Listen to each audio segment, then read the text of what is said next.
decided to create a HTML tutorial for absolute beginners, for the people who just want to start in web development.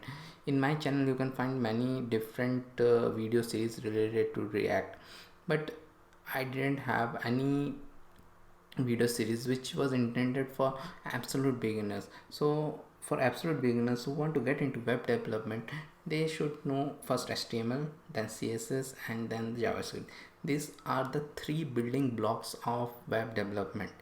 In fact, you can learn web development without JavaScript also. Only HTML and CSS are sufficient, and for many people they build their whole career on CSS itself, because CSS is for styling and JavaScript is for adding functionality to the website. But the simple websites, which are also known as browser websites, they hardly have any JavaScript.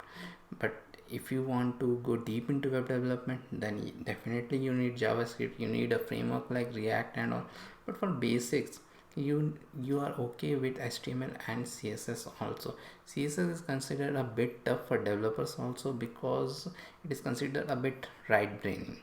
So it have got an artistic touch also, but and people generally developers find it difficult to create CSS, and once CSS gets very big in a project, it can get ugly pretty soon. So it requires expertise.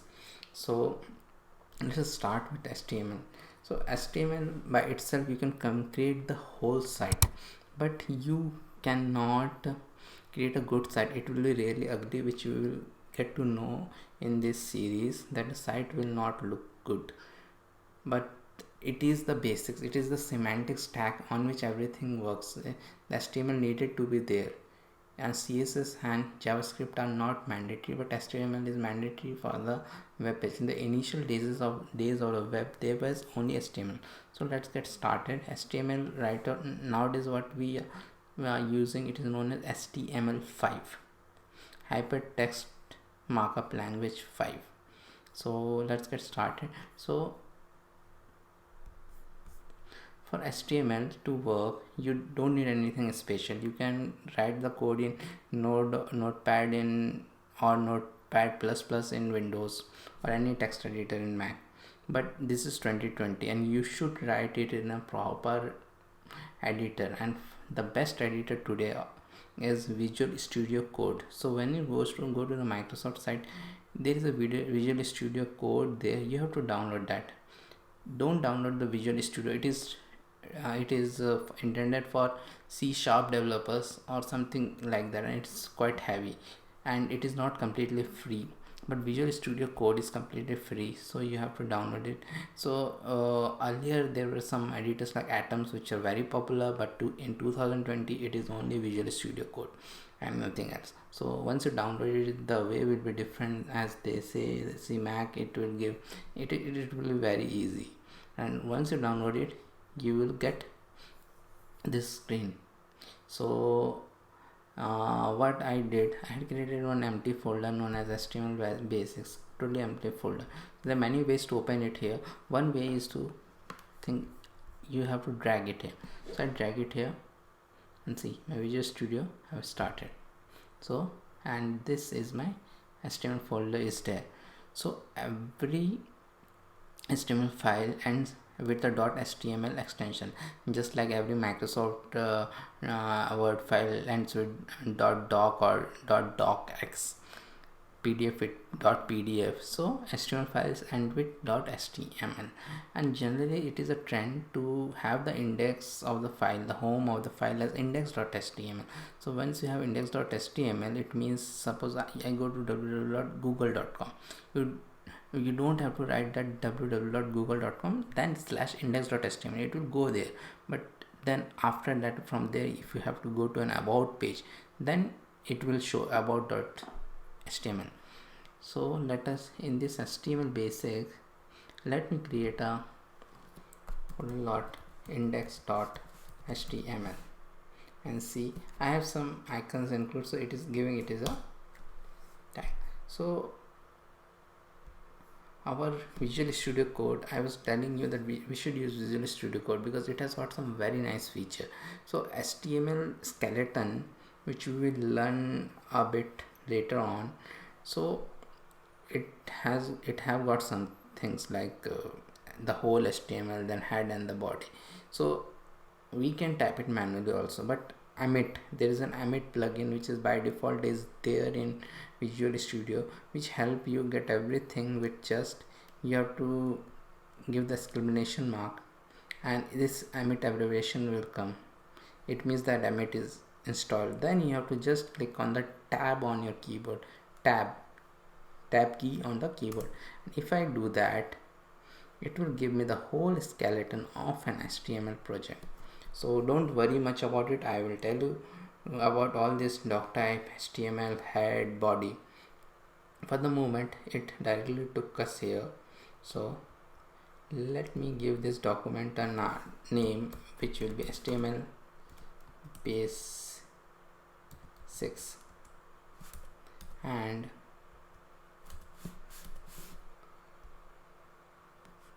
this one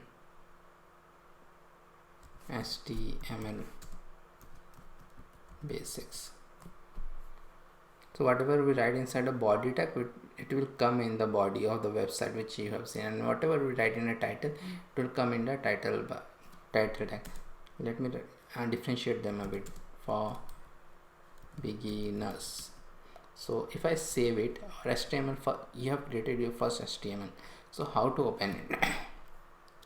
So to open it, let me go to the folder where it is.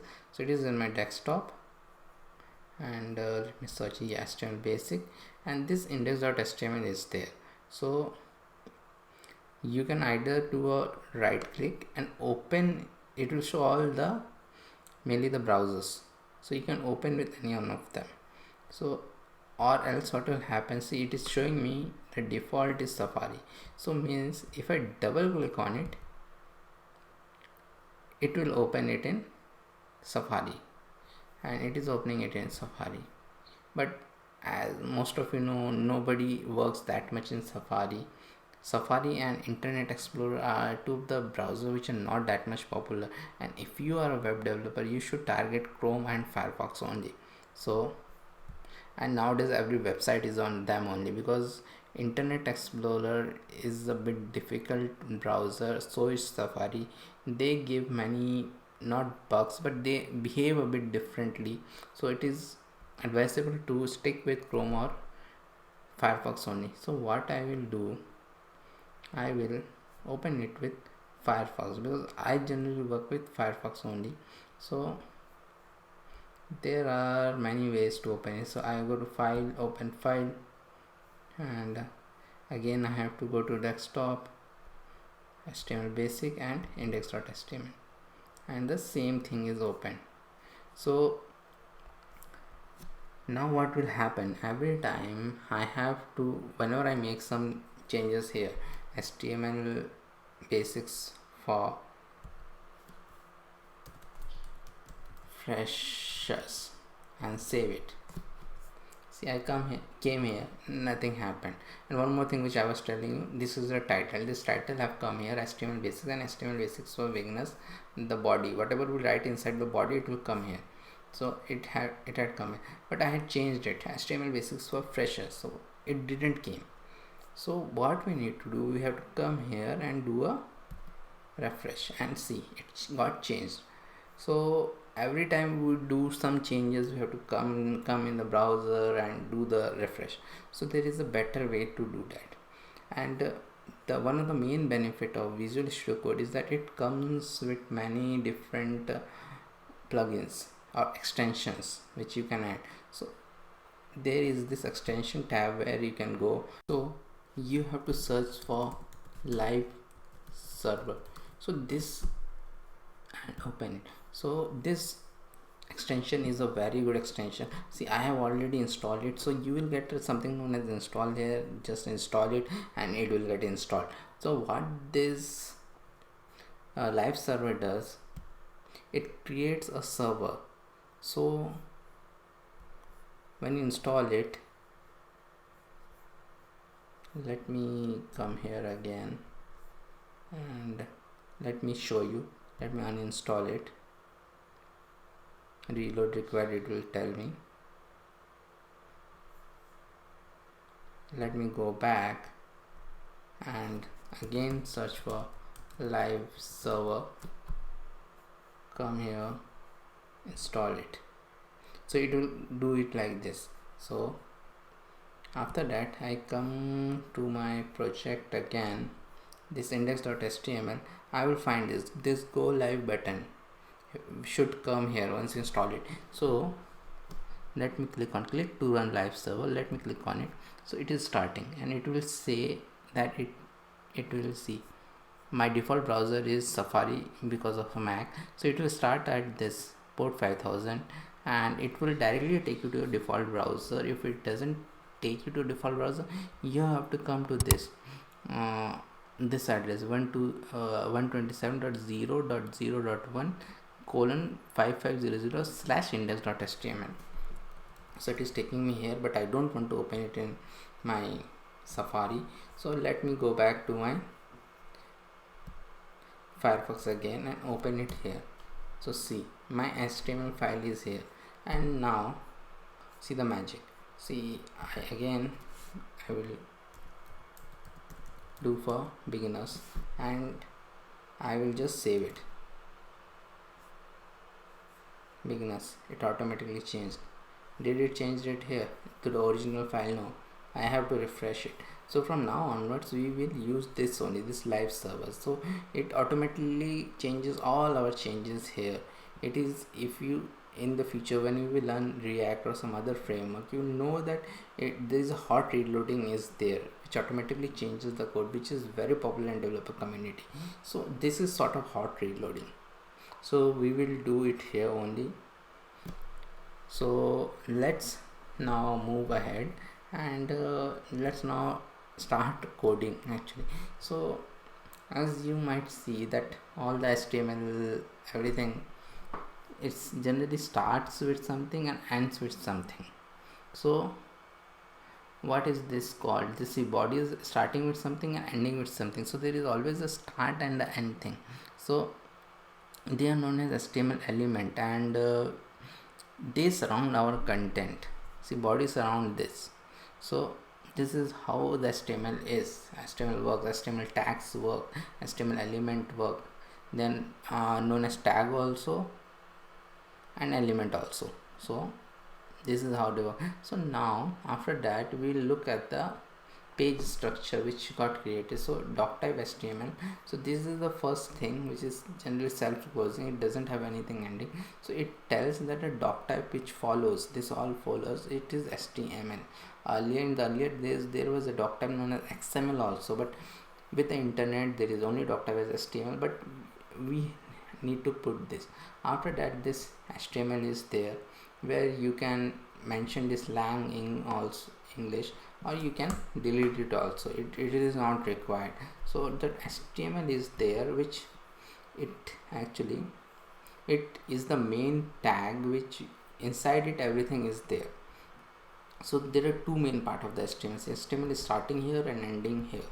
So there are two important part. One is the head part and one is the body part. So head part is a part where all the metadata and other information comes. See, metadata UTF-8, it is a type of encoding. Then viewport, it also came automatically.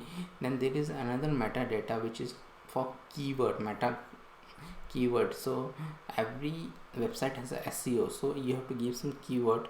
So you can give the keyword here with the meta, you can search it later on. And then some important things are this. See, title, whatever you give inside the title, as I have told earlier, it will come here. HTML basics. In the title there are some other things which we can put here, like the style tag for the CSS.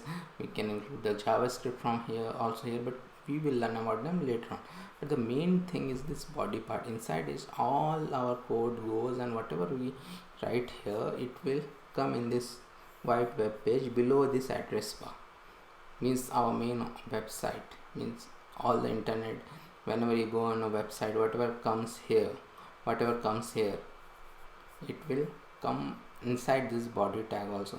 So there are many different types of tags in HTML. There are more than thousand tags, but you need not need to know all of them. You need to know the major main of them, and if something else is required, you will come to know what. You don't have to learn by heart anything about them. So we will start with the most basic tag, which is known as h1 tag. Let me remove this and I will do this h1. I will use another Emmet feature. I will give just h1 and see. I will click the tab and it will do this. So HTML tag, as it starts and close like this. So inside it, whatever I will write, it will go as a heading. H is known as heading. So there is heading 1, heading 2, heading 3. So heading 1 is the largest of them. Let me type something, heading 1. Let me copy it another 5 times and let me change it to h2. Let me change it to h3. Let me change it to h4. Let me change it to h5. Let me change it to h6. There are still h6 only, h2, h3, h4 and h5 and h6. So this is 2, this is 3, this is 4. You can write anything inside it. I am just writing h1, h5 like this, and let me save it. So the moment I save it, because of the hot reload, it will come. See, now you are seeing this heading, the size is quite big. This is generally heading 1 is used to write the primary heading of any website. So you might have gone to some website where there is a primary heading, and then after that there are subheadings are there. So h2 and h3 are used, and h4 is also used. I have hardly seen h5 and h6. So this is for main heading, h1, h2 for subheadings, h3 also I have seen.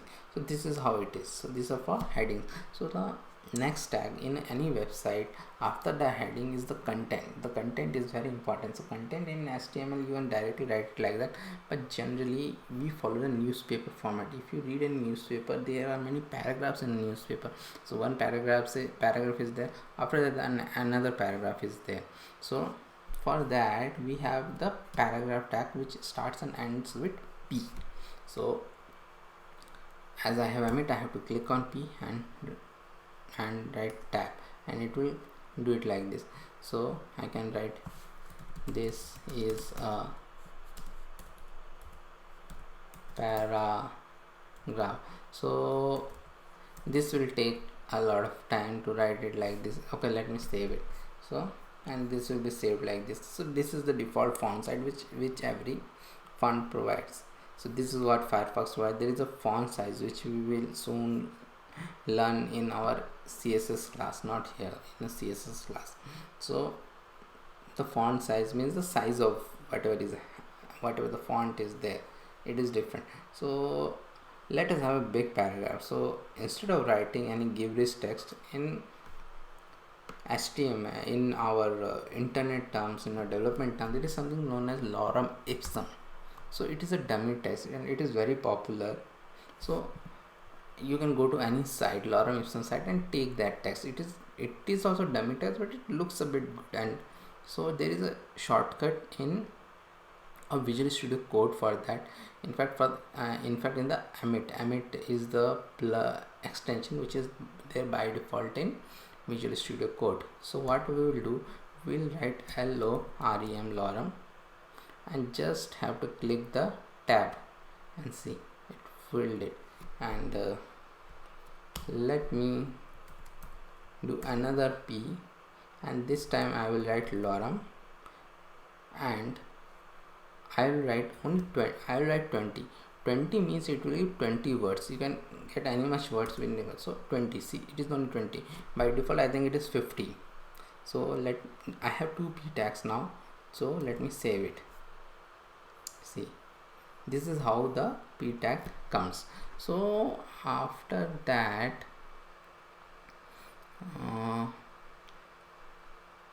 let me tell you about another tag known as it is not a tag, it is a sort of to comment in development.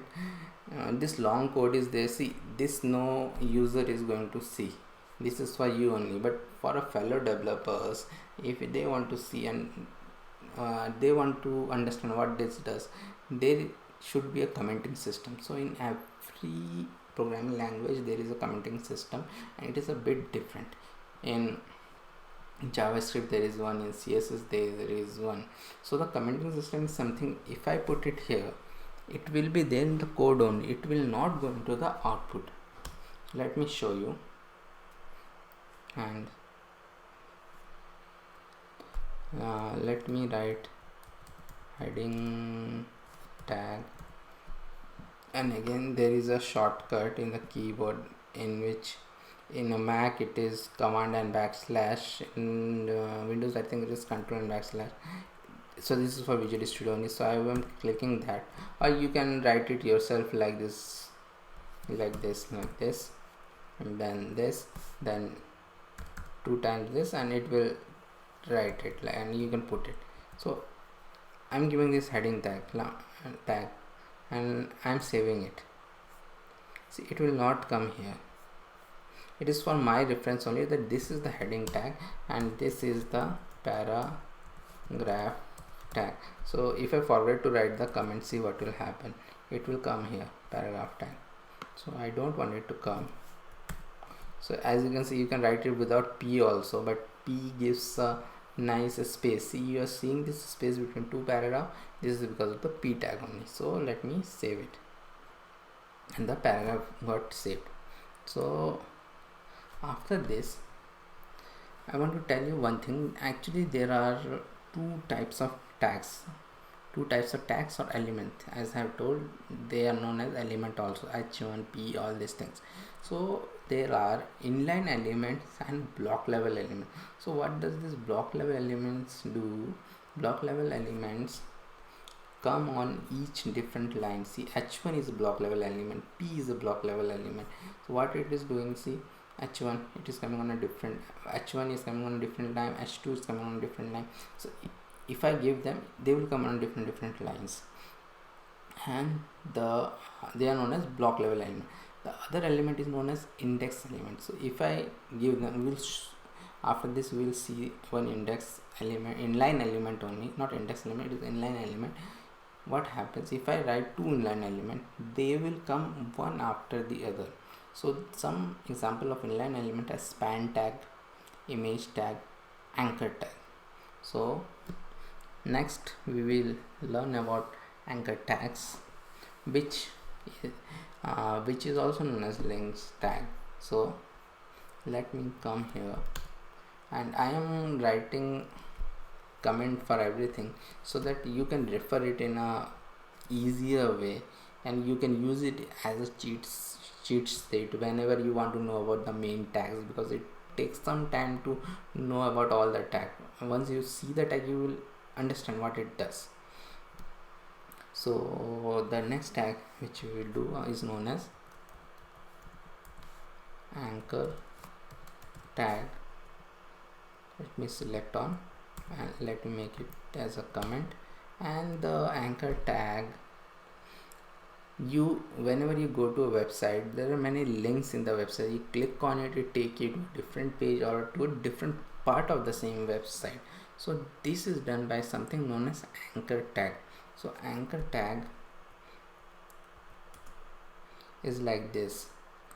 Again, Amit gave me the shortcut.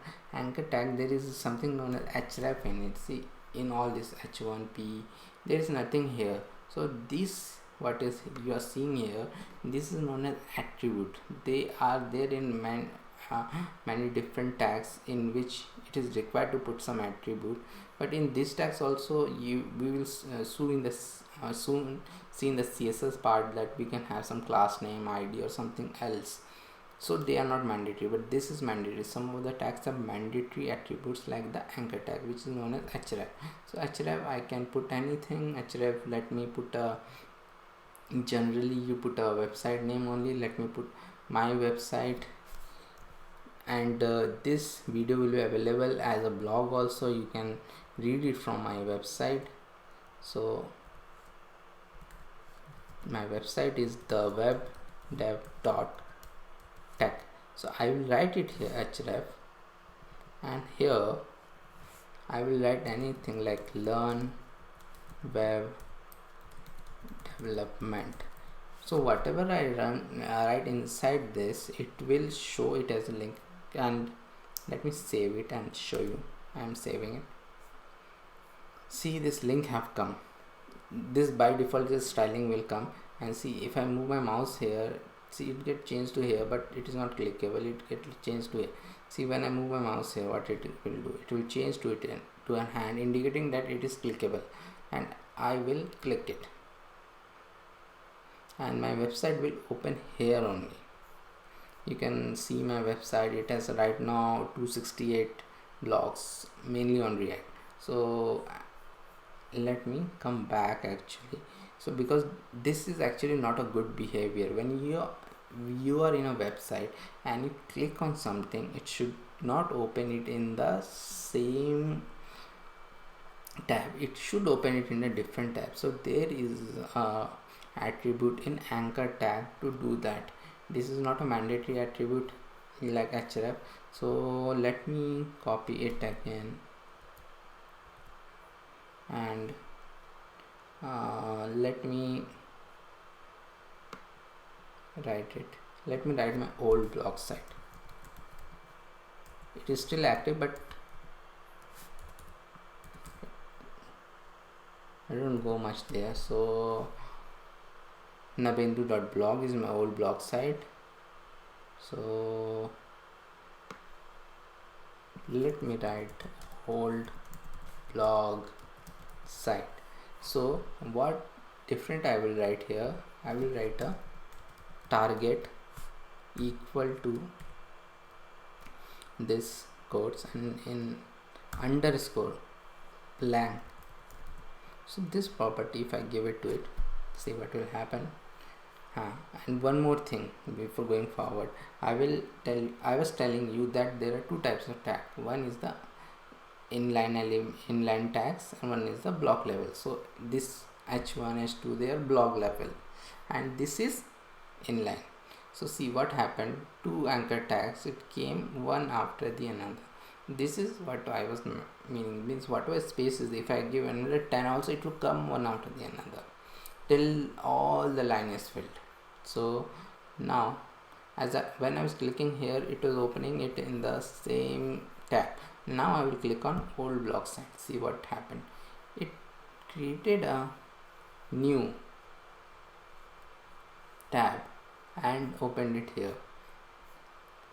So this is what happens when we give target blank. So actually we have many other elements also, but this completes our part 1 of the series. I will soon complete this with another part. I will complete it. So see you soon in part 2, and please subscribe to my channel so that you can get more videos like this. Thank you.